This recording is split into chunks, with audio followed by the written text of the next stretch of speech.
Welcome to our channel.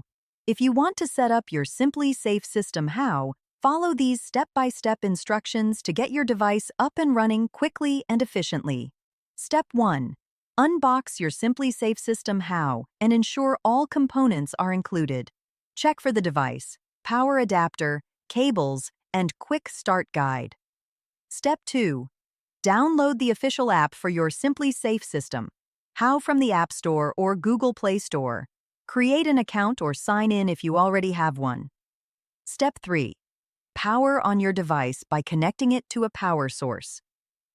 Wait for the indicator light to show that the device is ready for setup. Step 4. Open the app and follow the on-screen prompts to add your new device. The app will search for nearby devices automatically. Step 5. Select your SimpliSafe system. From the list of available devices and follow the pairing instructions.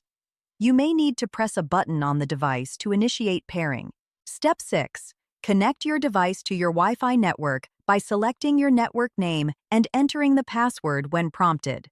Step 7. Complete the setup by customizing your device settings according to your preferences. This may include naming your device, setting up notifications, and configuring advanced features. Step 8. Test your device to ensure it's working correctly. Check all functions and features to confirm successful setup. Don't forget to like this video and subscribe to our channel.